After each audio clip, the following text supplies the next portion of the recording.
Salve, meus caros amigos! Hoje nós iremos fazer uma tier list da direita brasileira. Mas antes, se inscreva no canal, ative o sininho, compartilhe o vídeo e é isso. Agora vamos pro vídeo. Começando pelo Rafux.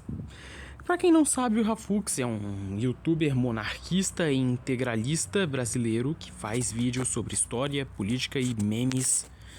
Eu diria que ele faz um bom trabalho e que ele tem umas ideias bem based, né? Então vou colocar no based mesmo, né? Apesar de que ele não é um grande teórico, um grande político, né? Um líder, algo assim, ele faz um bom trabalho ao apresentar ideias saudáveis, né, do pensamento brasileiro para uma geração mais nova. Agora, falando do Kim Kataguiri, que, para quem não sabe, é um deputado, líder e fundador do MBL, né, que é um movimento que serve como uma espécie de think tank de ideias liberais no Brasil. Eu não tenho nenhum motivo para colocar ele acima de cringe, porque ele basicamente é um liberal econômico entreguista, um atlantista puxa-saco de americano, né, um protestante, né? A única ideia que eu acho interessante dele é da burguesização do Brasil, né? Que seria uma coisa boa, ao meu ver, né? Só que tirando isso, não temos nada que possa ser aproveitado no pensamento do Kim Kataguiri. Agora, falando de um cara que consegue ser o Kim Kataguiri, só que ainda mais tosco, né?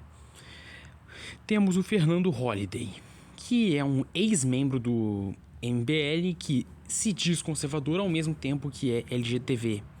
Eu diria que é um cara bastante contraditório, até porque você não pode dizer que conserva valores tradicionais ao mesmo tempo que você apoia alguma pauta do progressismo ou do liberalismo cultural, né? Mas é isso, né? Agora, falando do Visconde de Cairu, nós temos a primeira lenda viva desta tier list, porque ele foi um grande defensor do conservadorismo político no Brasil, defendia, por exemplo, a autonomia dos municípios e a manutenção das guildas medievais, né? E ele também, né, foi responsável pela abertura dos portos, que foi um dos pontapés iniciais para a independência do Brasil. E é uma pena que o Visconde de Cairu não seja tão reconhecido assim, né?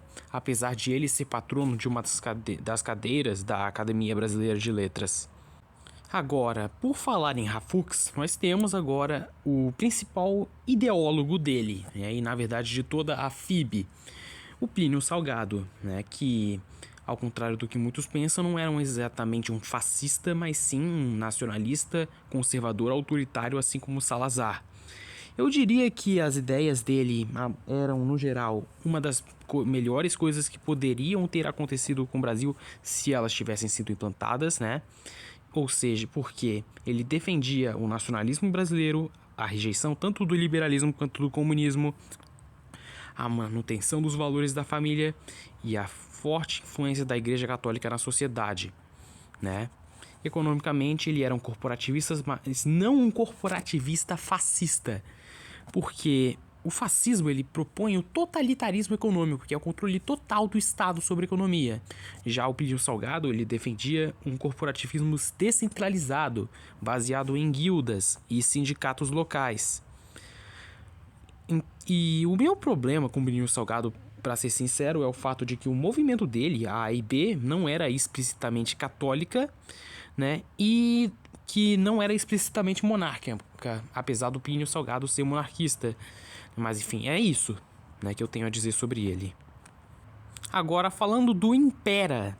O Impera faz documentários impecáveis sobre a história do Brasil e bem como expondo os podres do mundo corporativo, só que ele tem um detalhe, ele é um apoiador do MBL, né, já disse que pretende se filiar à Missão e ele é um liberal econômico, né? Então, assim, é uma coisa complicada, mas agora, né, falando nas visões gerais do Impera, por mais que ele seja um ateu liberal, né, ele respeita a tradição cristã que forjou o Brasil e ele é alguém que rejeita o liberalismo político, apesar de apoiar o liberalismo econômico, né? Então é isso que eu tenho a dizer sobre o Impera. Agora, falando de outro membro interessante do MBL, nós temos o Ricardo Almeida, que é um membro do MBL, mas que, assim como o Impera, possui algumas visões interessantes, né? Por exemplo, ele realmente quer conservar algo, né? Não é só um liberal conservador genérico como Holliday ou Kataguiri são, né? E ele acha, né?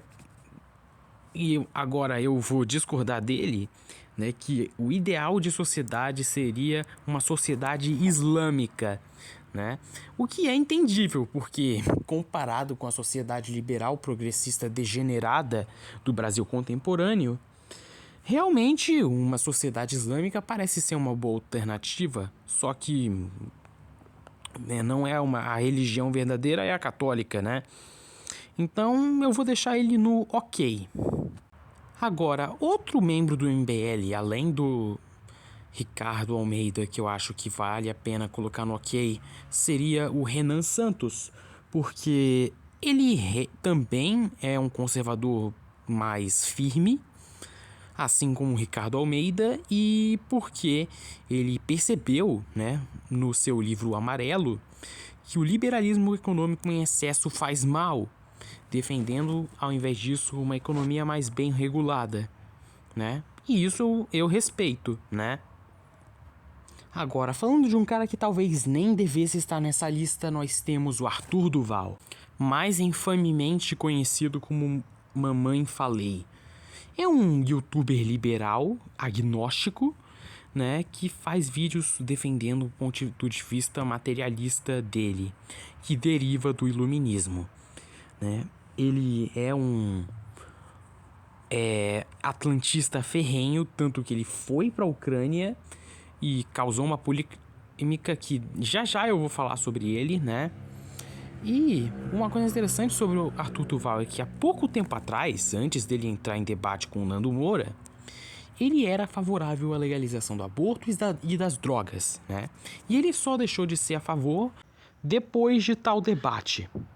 Ou seja, talvez ele nem merecesse estar nessa lista, né? Talvez ele simplesmente mereça ser classificado como um centrista. Para piorar, ele se demonstrou um verdadeiro devasso durante a guerra na Ucrânia, quando ele fez comentários completamente sem noção sobre as mulheres ucranianas. O que gerou o meme do Chupacu de Kiev, que eu me lembro até hoje. Agora, falando de um cara ainda mais polêmico do que o Plínio Salgado, nós temos o Gustavo Barroso, que é classificado pela mídia, pela academia, né, e por pensadores de linha tanto liberal quanto progressista, quanto marxista, como o maior antissemita da história do Brasil, porque ele traduziu a obra Protocolos dos Sábios do Sião, documento forjado pela polícia secreta dos czares para, digamos, manchar a imagem da comunidade judaica da Rússia, né, que se espalhou para o resto da Europa, os protocolos, e porque ele frequentemente atacava o que ele chamava de judaria, ou seja, a influência judaica nas instituições, na economia e na política brasileiras. Só que o que esses detratores de Gustavo Barroso não contam com é que ele não tinha um antissemitismo de base racial, né? Ou melhor dizendo, nem tinha antissemitismo, digamos assim. Porque antissemitismo é você ser contra o povo judeu. Gustavo Barroso, ele era crítico da religião judaica, né? E era crítico do sionismo, né? Que é um movimento que almeja, ou melhor dizendo, almejava, porque eles conseguiram o que eles queriam, né? Criar um país judaico na Terra Santa. O Gustavo Barroso, ele era contra a influência dos jujubas na política, na economia e na sociedade. Por quê? Porque realmente, né, os jujubas, eles têm uma certa inclinação para a revolução. Basta você ver como que eles financiaram, né, através das sinagogas de Paris, financiaram a Revolução Francesa. Basta você ver como que Vladimir Lenin, Eugène Leviné, Rosa Luxemburgo, Karl Marx, né, foram todos alguns dos principais organizadores, né, do comunismo. E postumamente, né, quando Gustavo Barroso já estava morto, a gente teve a Revolução Cultural no Ocidente, que contou com muitos nomes de jujubas, né, ou melhor dizendo, jubileus, chame como você quiser, eu não vou chamar eles pelo nome próprio, né, para não causar polêmica. Mas enfim, você vai ter caras como Harvey Milk, que vai ser um dos principais instigadores do movimento das letrinhas nos Estados Unidos dos anos 60 e 70. Você vai ter Betty Friedan, que vai ser uma das principais teóricas do feminismo. Então, assim, o que o Gustavo Barroso dizia, né, não era puro ódio, não era coisa de teórico da conspiração com chapéu de alumínio. Não! Ele estava se referindo a um fenômeno real, que inclusive existe um livro do Michael Jones sobre isso, né? Mas agora, falando do pensamento do Gustavo Barroso, era basicamente a mesma coisa que o Pinho Salgado, então eu vou colocar ele do lado do Pinho Salgado, né? E o intuito desse vídeo não é buscar bajular, lamber os sapatos, engraxar os sapatos do status quo liberal, né? O objetivo desse vídeo é expor a minha opinião, né, sobre as figuras da direita brasileira sem filtros. Então eu vou sim colocar, né, o Gustavo Barroso numa posição alta dessa tier list. Agora, falando de um presidente que merece estar no ranking based dessa tier list, nós temos o Afonso Pena, o único presidente não maçom da República Velha, o único presidente conservador da República Velha e o único presidente, né, decente da República Velha. O Afonso Pena, ele foi responsável pela criação de importantes ferrovias, medidas protecionistas e criação de parques industriais no Brasil, né? Ele foi um precursor da Era Vargas. Então, assim, não tem o que criticar, na minha opinião, no Afonso Pena. E uma curiosidade sobre o Afonso Pena é que ele era ex-membro do gabinete do Dom Pedro II. Ele era um monarquista, né? Foi um presidente monarquista, apesar dele não ter restaurado a monarquia, infelizmente. E ele que disse a frase Deus, Pátria, Família, que seria referência para os integralistas, para os salazaristas e futuramente para Bolsonaro e outros grupos ao redor do mundo. Mas enfim, eu diria que ele foi um grande presidente. Agora, falando de um cara muito parecido com o Rafux, nós temos o Thiago Saquarema, né? Thiago Araújo, que é um youtuber paulista, né, e divulgador da corrente patrianovista do nacionalismo BR. Ele poderia estar na frente do Rafux muito facilmente, só que ele às vezes força a barra para defender o tio Getúlio, né, para defender o anão de São Borja, né, as coisas ruins que o Getúlio Vargas fez, né, e ele é um cara que quer desgermanizar o sul brasileiro, né? O que eu considero uma agressão à tradição local, né? Mas, tirando isso, ele poderia estar muito bem na frente do Rafux, né? Agora, falando do Gigachete em pessoa, nós temos João Cândido, líder da revolta da Chibata e um proeminente membro do integralismo, né? Ele liderou uma revolta contra os abusos que a comunidade afro-brasileira estava sofrendo após a abolição da escravidão e a proclamação da República, que foi necessária para pôr fim na prática das chibatadas. Mas agora, eu não colocaria ele na frente do Afonso Pena, porque o João Cândido ele era protestante, né? Mas agora, ele foi um grande homem, sim, né? Então eu vou colocar ele no Based. Agora, indo para um ranking mais baixo da nossa tier list, nós temos o José Bonifácio, que eu decidi colocar no ok.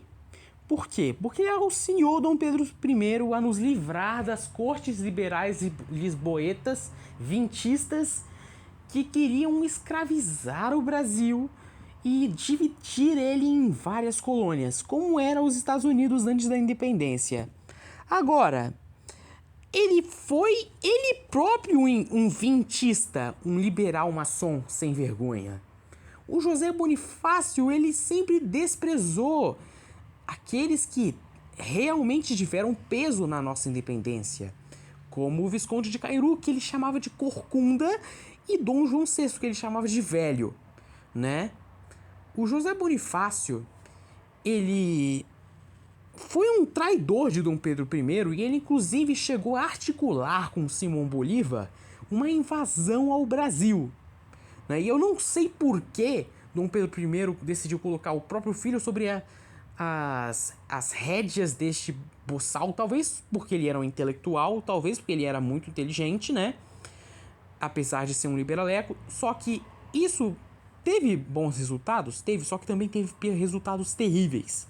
Porque graças a José Bonifácio, Dom Pedro II se tornou um liberaleco, né? Que mais tarde iria perseguir padres e bispos que se opunham a dar comunhão para maçom, né? Então, assim, não dá muito para defender o José Bonifácio, sacou?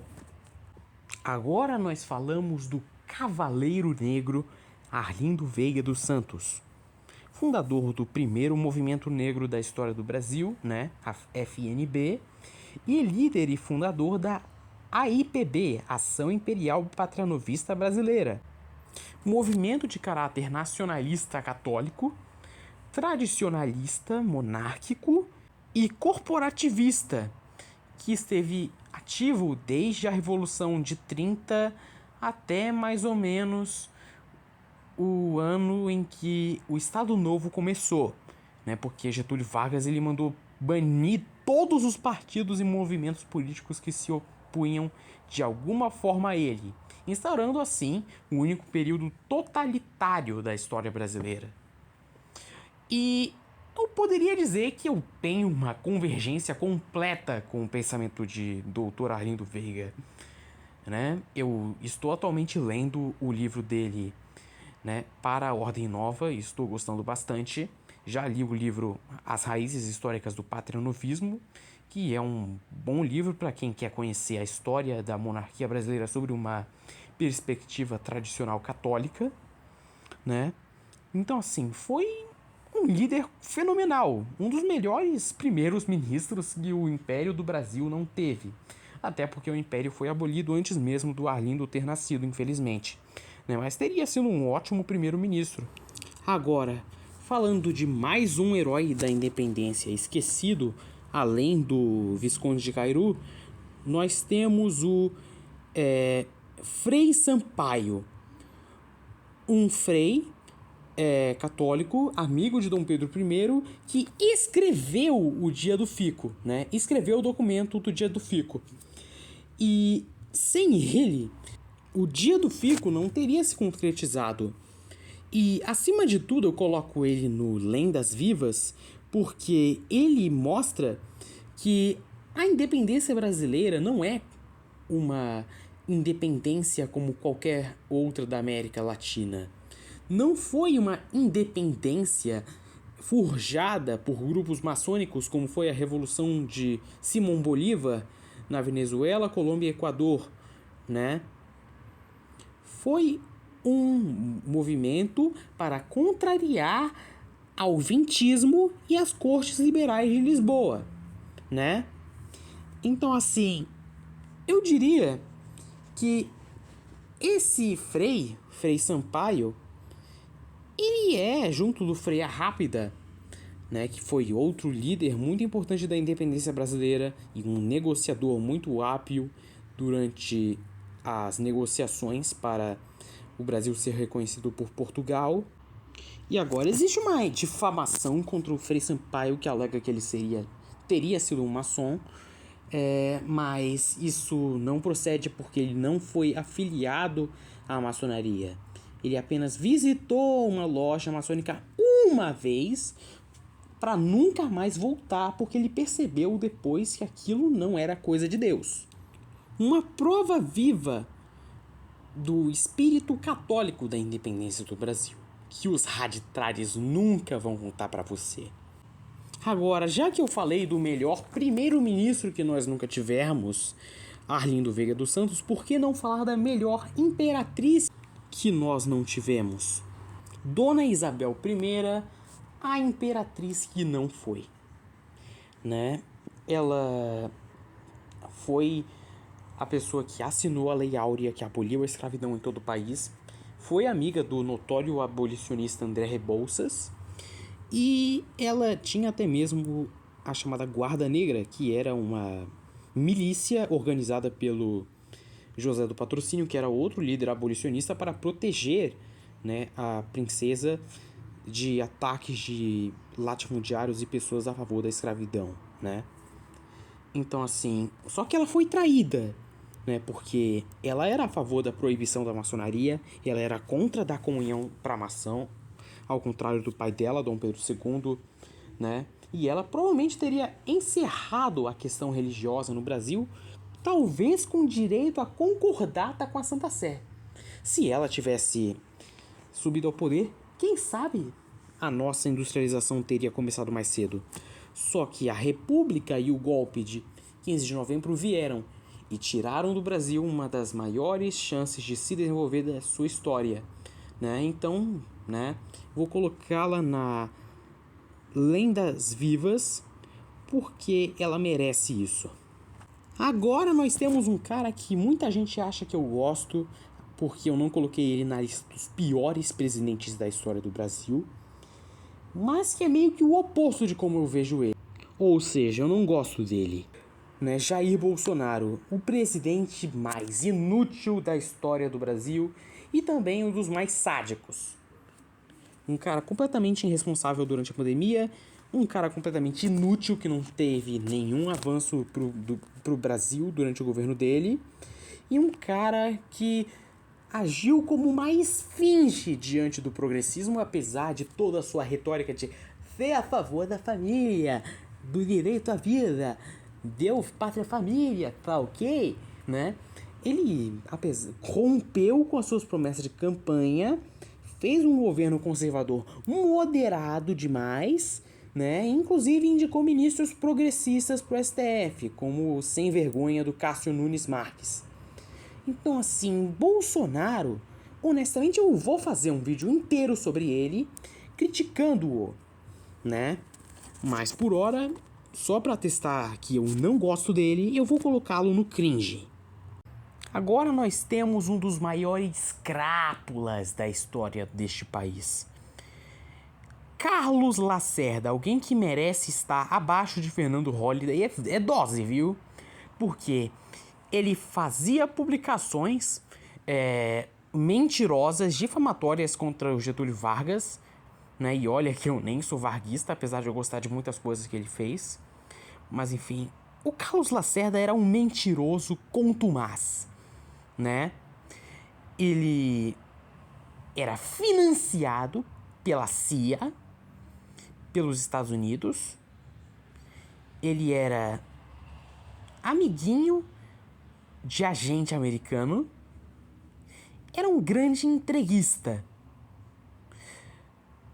Talvez ele merecesse estar na frente do Holliday, porque ao menos ele foi um prefeito razoável, mas eu acho que isso não salva ele dos seus pecados contra a pátria. E o Carlos Lacerda ainda por cima foi um dos apoiadores do golpe contra o Jango, né, que trouxe o regime militar para o Brasil e muitas consequências negativas como resultado do regime militar. Então, assim, eu não consigo ter a menor simpatia por este verme chamado Carlos Lacerda. Agora, falando de um cara razoável, na minha opinião, nós temos o Olavo de Carvalho, um pensador, né, influente no bolsonarismo, que tinha algumas ideias bastante legais, na minha opinião, né? Ele resgatou a tradição tomista do direito brasileiro. Ele era um ferrenho crítico da infiltração marxista e progressista nas escolas e universidades, e ele era um ferrenho crítico da pós-modernidade. O meu problema com o Olavo, todavia, é que ele não conseguiu propor uma alternativa real ao comunismo, porque ele propôs como alternativa uma espécie de liberalismo tradicionalista, um grande oxímoro, né? Então, assim, o Olavo de Carvalho, ele não conseguiu elaborar uma resolução para o problema. Ele conseguiu identificar o problema, ele conseguiu identificar um mal-estar na nossa civilização, só que ele falhou em estabelecer um antídoto a isso, porque ele não conseguiu ver que o comunismo e o liberalismo possuíam, na real, um núcleo comum, que era o iluminismo, né? O Olavo de Carvalho, ele não conseguiu perceber, ao menos em vida, que a verdadeira alternativa ao progressismo, quer dizer, uma verdadeira alternativa ao progressismo não pode ser economicamente liberal, porque os empresários, os banqueiros e os magnatas sempre vão apoiar a degeneração da sociedade, tá? E mais, o Olavo de Carvalho, ele era um esotérico, membro de Tariqa Sufi, né? Que é, para quem não sabe, uma espécie de Islã esotérico, apesar de ele mais tarde ter se tornado um ferrenho crítico do Islã. Ele era um perennialista, ou seja, ele acreditava que todas as religiões possuem um único núcleo, que seria a gnose. Ou seja, o Olavo de Carvalho, ele era um gnóstico. E eu já ouvi, inclusive, que o Olavo de Carvalho, ele foi iniciado em uma loja maçônica na Romênia. Então, assim, não dá pra defender tudo o que o Olavo defendia, mas ele foi importante para desafiar a hegemonia esquerdista nas universidades, e isso eu respeito muito nele. Agora, falando do discípulo renegado de Olavo de Carvalho, que queimou os livros de Olavo de Carvalho, nós temos o Nando Moura, que eu não gosto nem um pouco dele, porque ele é simplesmente o Ben Shapiro brasileiro. Porque ele se apresenta como uma pessoa confiável, né, na luta contra o politicamente correto e o progressismo no Brasil. Só que ele usa dessa confiança para te levar à subversão, para te levar ao atlantismo, ao liberalismo e ao sionismo. O Nando Moura e o Marcelo Freixo, na minha opinião, são farinha do mesmo saco. Um servindo ao seu modo ao globalismo. O Nando Moura servindo economicamente e diplomaticamente ao globalismo, e o Marcelo Freixo servindo culturalmente ao globalismo. Então, assim, o Nando Moura, só que ele usa, né, dessa confiança que ele ganha para te levar para o mau caminho. Agora, falando do Paulo Cogos, o rival do Nando Moura. O Paulo Cogos possui observações muito interessantes sobre a decadência do Ocidente, sobre a moralidade, sobre a lei natural e sobre geopolítica. Mas ele possui opiniões econômicas bastante imbecis. Ele é um sede-vacantista, ou seja, um herege e um cismático. Mas o Paulo Cogos possui muito mais características positivas do que negativas. Inclusive, ele recentemente deixou de se autodenominar como um anarcocapitalista, né? Passou a se autodenominar como um neofeudalista, porque ele percebeu que o capitalismo liberal, desregulado pela moral, culmina na usura, e que a anarquia, a ausência de ordem, é ruim. Então, assim, ele é um ontoarquista, digamos assim, o Paulo Cogos. Eu respeito bastante o Paulo Cogos, né? E é isso que eu tenho a dizer sobre ele. Agora, falando de um outro Olavo, que não é o de Carvalho, nós temos o Olavo Bilac. Você já deve ter conhecido ele na sua escola ou em uma biblioteca da sua cidade que tenha o nome dele. Para quem não sabe, ele foi um poeta, um grande poeta e expoente do parnasianismo, movimento que valorizava a estética clássica e o conceito de arte pela arte, né? O Olavo Bilac, ele tinha um pensamento nacionalista que buscava a consolidação de uma identidade nacional brasileira, vendo também o serviço militar obrigatório e a educação como pilares para a construção de uma população com consciência nacional, né? Vendo a educação e o serviço militar como formas de gerar um sentimento patriótico na população. Por outro lado, né, o Olavo Bilac, ele era um republicano e um positivista, o que não é algo que eu elogiaria de forma alguma, né? Mas agora, o Olavo Bilac, né, como compensação a esse fato, ele era um ferrenho opositor ao regime jacobino de Floriano Peixoto, que é uma coisa que eu elogiaria, né? E eu, inclusive, vou fazer um vídeo inteiro no futuro sobre o verdadeiro Floriano Peixoto, que não é um herói que muita gente pensa que ele foi, né? Mas é isso que eu tenho a dizer sobre o Olavo Bilac. Ele foi uma boa figura, né? Mas ele não era based, né? Porque, sinceramente, é muito arriscado você chamar um republicano positivista de based. Agora iremos falar sobre o nosso último imperador, Dom Pedro II, o Magnânimo. Bem, Dom Pedro II, ele foi um grande líder para o Brasil, né? Além de um grande intelectual. Durante o reinado dele, foram criadas as primeiras indústrias do Brasil, além de terem sido criadas, durante o governo dele, as primeiras ferrovias da história do Brasil. Ou seja, pode-se dizer que o Dom Pedro II foi o nosso segundo grande desenvolvimentista depois de Dom João VI, né? Durante o governo de Dom Pedro II foram criadas leis bastante importantes para a futura abolição da escravidão que ocorreu em 1888, né? Como a lei do ventre livre, a lei Eusébio de Queiroz e a lei dos sexagenários.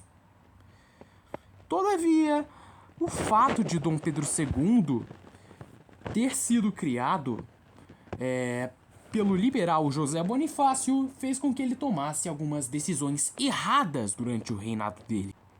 Como, por exemplo, ele permitir a criação de um partido republicano e diversos clubes republicanos pelo Brasil inteiro, né? Que foi um dos fatores que culminou na derrubada da monarquia no 15 de novembro.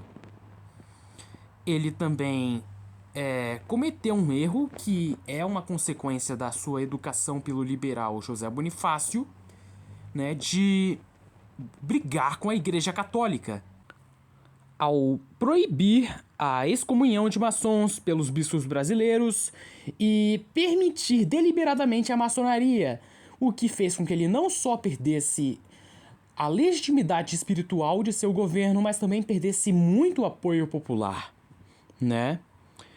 E essa permissão de Dom Pedro II em relação à maçonaria seria também um dos fatores que colaborou com a proclamação ou golpe da República, dado que quase todos os ativistas republicanos da época eram maçons. Por fim, Dom Pedro II perseguiu bispos, notavelmente o servo de Deus, Dom Vital, né? O que me faz criticar ainda mais o governo dele. Por fim, pode-se dizer que ele foi um governante based, Mas ele não era um herói completo e ele não merece estar no Lendas Vivas, né? Devendo, ao invés disso, ser colocado no Based. Agora, falando de outro cara Based, né? Nós temos o Enéas Carneiro, né? Ele foi um último grande defensor, né? Do nacionalismo no Brasil. E eu digo grande último defensor porque você ainda tem alguns defensores, né? Como o Aldo Rebelo e o Thiago Saquarema, só que eles não têm muita proeminência na política. O Enéas, por outro lado, tinha o seu próprio partido, por exemplo. E bem,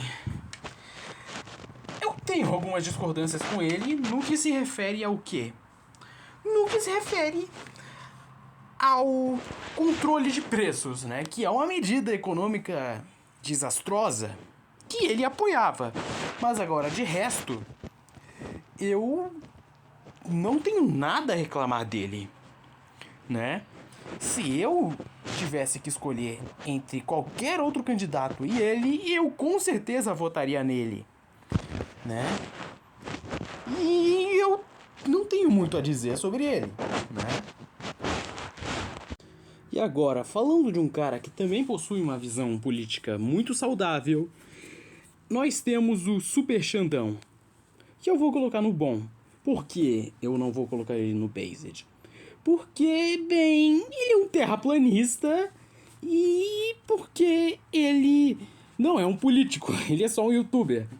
Mas agora, eu gosto de nós termos alguém como ele que expõe pontos de vista nacionalistas e conservadores para uma geração mais jovem, né? E ele é um cara bem sucedido, né? Tem mais de 200 mil inscritos, né? Então,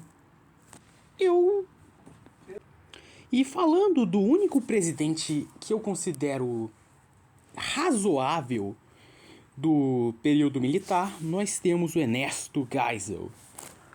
Ele foi o único presidente que buscou tornar o Brasil em uma potência nuclear, né? O que preveniria, né, que o que houve com o Iraque e com a Síria e com a Líbia ocorresse com o Brasil. Todavia, ele foi também um cara responsável por dar um dos maiores golpes na família tradicional brasileira, a lei do divórcio. E por essa razão eu não vou colocar o Ernesto Geisel no Based. E aliás, né, o Ernesto Geisel, ele era um agnóstico de criação protestante, né? O que explica o porquê ele liberou o divórcio. Mas enfim, ele foi um cara, eu vou colocar ele no bom. E por fim, nós temos o único outro presidente do regime militar que eu não considero ruim, apesar de também não considerar razoável.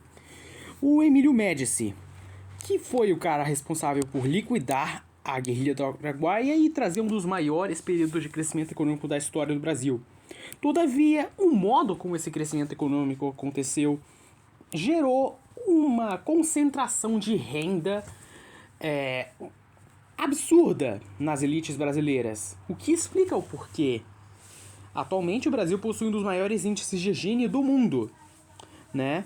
E por fim, o Emílio Médici ainda por cima foi responsável por um genocídio contra os indígenas Krenak do estado de Minas Gerais, o que é algo inaceitável, né, na minha opinião, e eu creio na opinião de qualquer pessoa sã. Mas é isso. Essa foi a minha tier list. Deixem aí o que vocês acharam nos comentários.